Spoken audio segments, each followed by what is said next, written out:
ছবিটি দেখে বলো প্রতি বক্সে কতগুলো করে করে জিনিস আছে। 1 মাসও হয়নি আমার বাচ্চাটা এখন নিজে নিজে যোগ বিয়োগ করছে, মজা করে অঙ্কও করছে। সিয়ামকে প্রি স্কুলে ভর্তি করার পর খেয়াল করলাম ও অঙ্ক দেখলেই ও মুখ ফুলিয়ে বসে থাকতো, একটুও ধরতে চাইতো না। শুধু তাই না, এই অঙ্কের ভয়ে স্কুলের অন্য পড়াও কোনো মনোযোগ ছিল না। সেদিন মলে শপিং করতে গিয়ে গুফির এই সিঙ্গাপুর ম্যাথ বইটা দেখি। বইয়ের ভেতরে দেখলাম এত সুন্দর ছবি দিয়ে অঙ্কগুলোকে এত সহজ আর খেলার ছলে সাজানো যে সাথে সাথে বইটা নিয়ে নিলাম।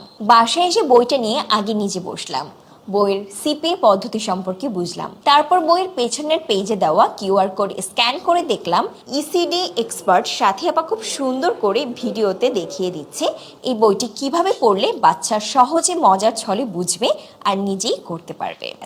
আমার একটু এফোর্ট আর গুফের এই সিঙ্গাপুর ম্যাথ বইটা দিয়ে বাচ্চার দারুণ পরিবর্তন এলো। এখন আমার সন্তান কোনো কিছু করার আগে নিজে নিজে চিন্তা করে, মনে মনে গণনা করে আর এক গাধা প্রশ্ন করে। সেদিনের পর থেকে স্কুলের গণিত বই না ধরে ও অন্যদের চেয়ে এগিয়ে গেছে। আলহামদুলিল্লাহ। থ্যাংক ইউ গুফিকে এমন একটা প্রোডাক্ট বানানোর জন্য।